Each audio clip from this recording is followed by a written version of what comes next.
понатамошниот период ќе пробаме да ги надминеме, да го надминеме некој мал застој во односите поради нивнава криза. Се надеваме дека брзо Украина ќе се излечат од тоа и дека ќе ги продлабочиме билатералните односи уште повеќе. Што однесува до економските односи, Украина е една од ретките земји практично билатерална спогодба за слободна трговија има заклучена само со Турција и со Украина. Директна, тоа е основа за економските односи, како и договор за трговска и економска соработка и договор за поттикнување и заемна заштита на инвестициите. Меѓутоа, економската соработка има голем потенцијал. Тој потенцијал може да се препозна и во тоа што имаме голема варијација од година во година во трговската размена.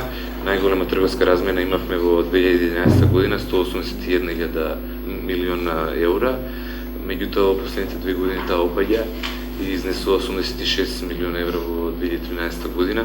Меѓутоа, позначително е тоа дека во почетниот период на трговска размена бележиме само 1% покриеност на извозот, на увозот со извоз, со работа на амбасадата, но и на владата во претходниот период кога беа организирани значајни посети на највисоко ниво и од самиот премиер и други министри и роудшоута кои беа организирани, беше подигната соработката. Во 2011 година практично 61% беше покриен увозот со извоз.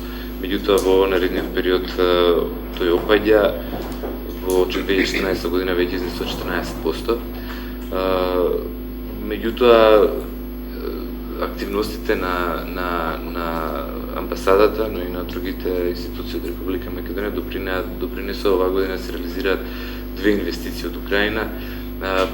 Едната инвестиција е од компанијата Енергија, која ќе произведува пречистителни системи, инвестиција вредна $18 милиони, која ќе има 150 запослувања, и другата инвестиција од предпријатието Константиновски, кое доби 3 дозволи за геолошки истражувања, каде што ќе отвори фабрика за преработка на бакар, инвестиција вредна $100 милиони.